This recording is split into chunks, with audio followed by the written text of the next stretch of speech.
Esse aí é seu fraco. Esse aí é o seu belisca calo, esse aí, ó. Ele fica embaixo assim, ó, já viu? Fica o capetinho. Imagina o capetinho e um anjinho do seu lado. Aí fica o capetinho beliscando o seu calcanhar embaixo assim, ó. Cara, e o que acontece? Essa aí é a sua lua em peixes. Isso aí é a sua vontade de fugir, cara. É a sua vontade de fugir. É uma coisa que você vai ter que lidar, tá? Isso está no seu mapa, uma coisa que você... um trabalho espiritual que você tem que lidar dentro de você. Como assim um trabalho espiritual?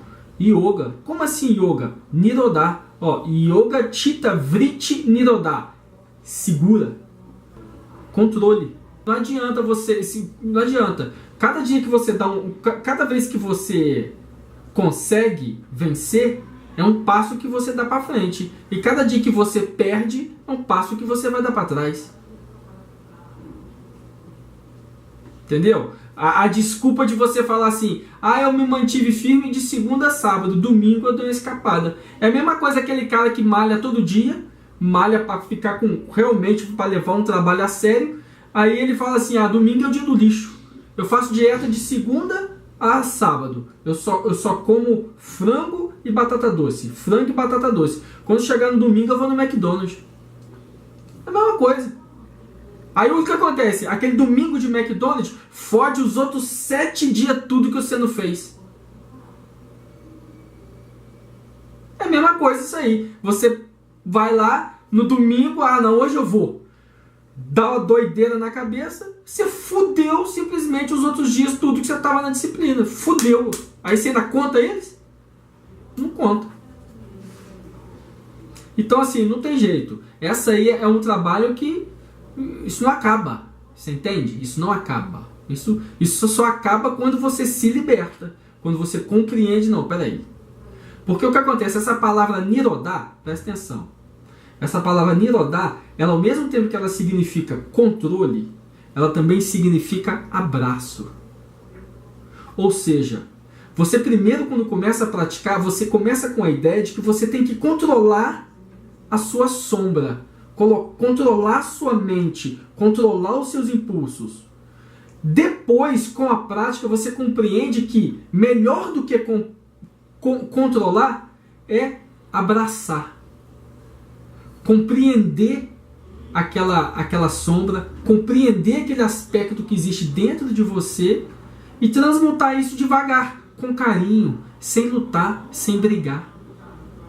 Não precisa lutar, não precisa brigar, não precisa ser ruim, não precisa criar tanta tensão na mente. É ruim escutar essas coisas, eu sei, mas é a verdade. Isso é sua lua em peixes. Entende isso no seu mapa. Isso é sua lua em peixes. É uma coisa que você vai ter que trabalhar em si mesma. Essa vontade, essa fuga, essa raiva porque a gente não consegue fazer direito. Isso vai acabar quando você compreender a situação. Aceitar isso em você. E não lutar. Aceita. Olha, eu tenho isso. Isso me ajuda ou isso me atrapalha? Você escolhe. Cara, isso me atrapalha. Se isso me atrapalha, qual é o mecanismo mais fácil que eu tenho para lidar com essa situação dentro de mim? Aí você vai ter que começar a estudar. Qual que é o mecanismo mais fácil de lidar com essa situação? Sem sair machucada.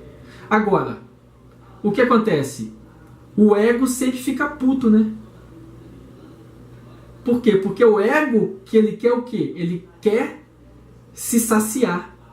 O ego, ele que vai buscar ele que deseja essas coisas. E aí quando você não dá isso pra ele fica puto.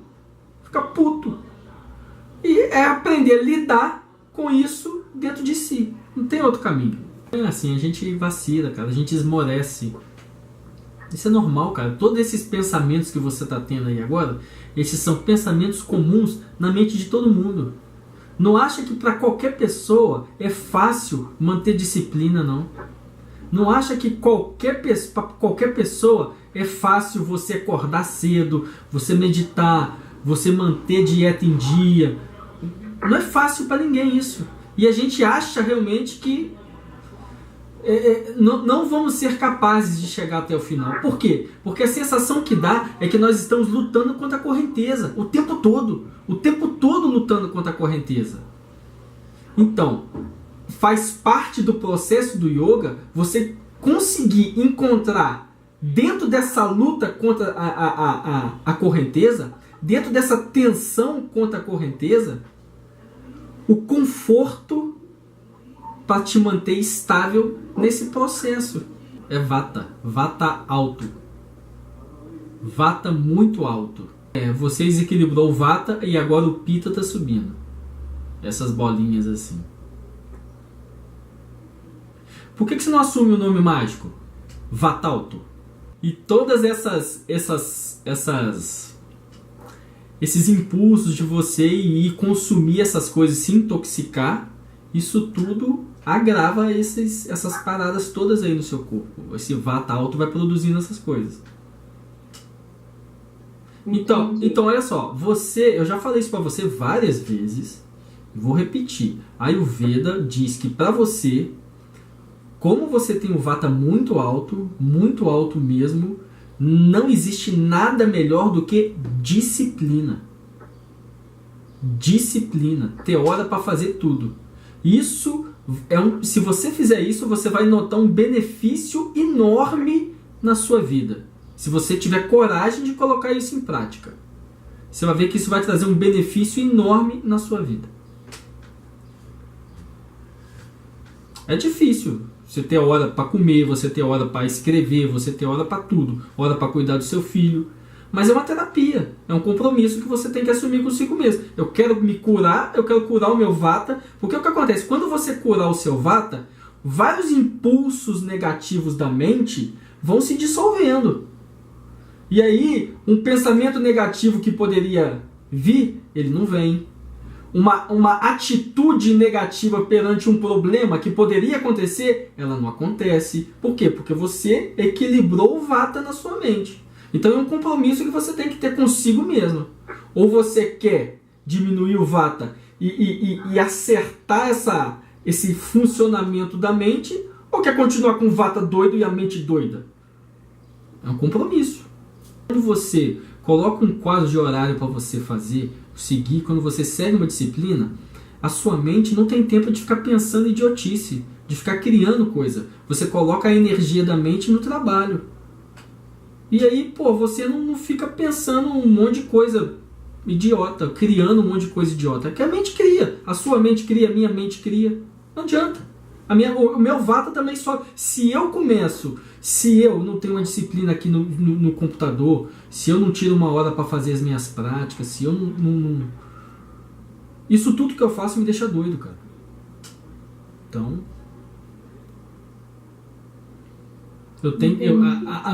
As pessoas viram para mim assim, pô, Fernando, fico bobo de ver como é que você segue aí uma vida disciplinada.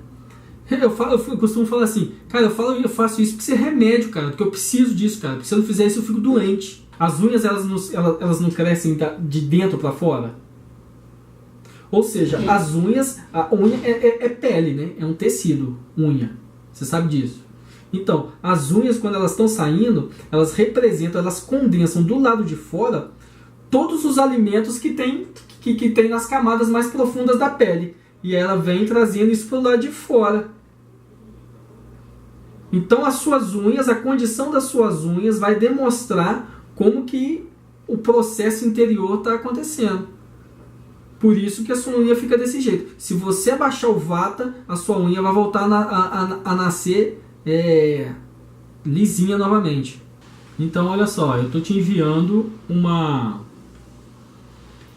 apostila de Ayurveda que trata do diagnóstico, né? De como que a gente descobre como é que está o vata, como é que está o pita e como é que está.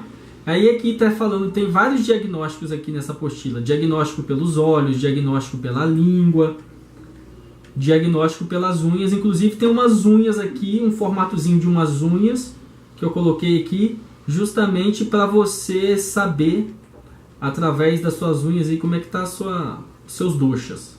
Quando você aumenta o vata, você descontrola todos os outros doshas também. Então a culpa é mais do vata do que do próprio pita, do comportamento de pita. Às vezes o pita está saindo aí agora. Ele vai se manifestar mais preponderante daqui a pouco. Se você começar a comer muitas coisas quentes, apimentadas, ainda piora ainda a situação. Porque existe um aspecto espiritual da Ayurveda que é muito pouco conhecido.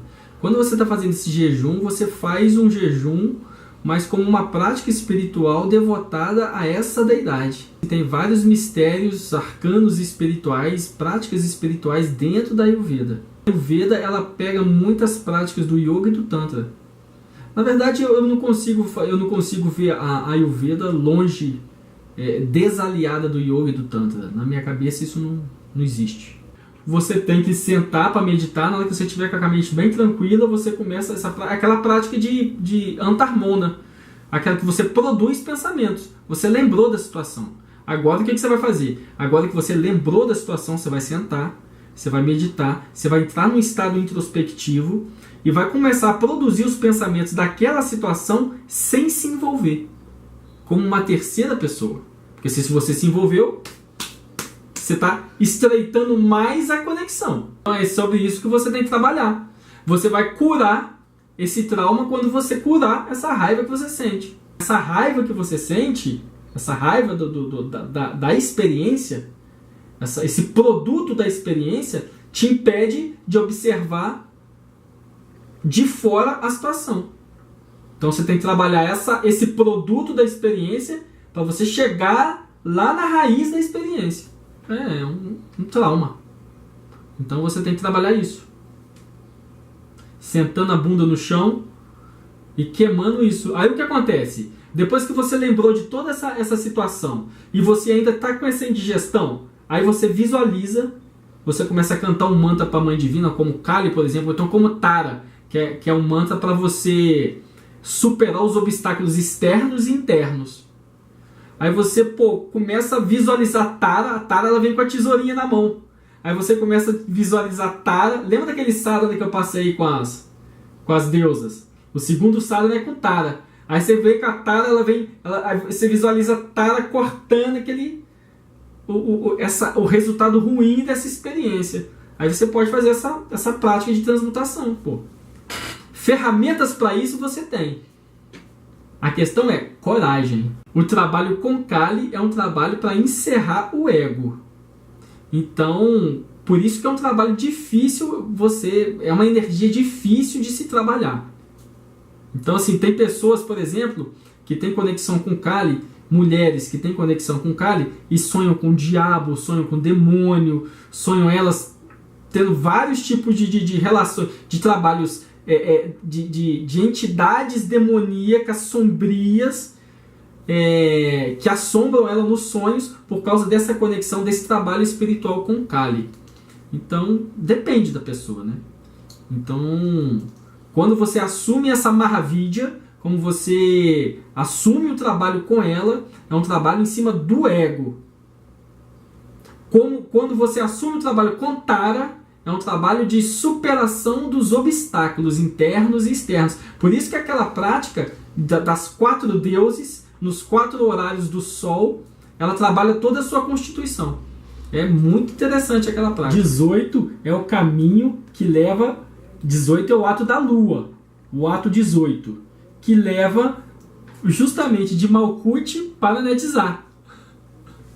Ou seja, o cara estava falando assim para você, muito provavelmente devia ser o seu Daimon, o seu Daimon falando com você assim, ó, vai pra ali, porra! E você viajando, não, tem que ir pra lá. E ele, não, vai pra ali, porra! Muito provavelmente.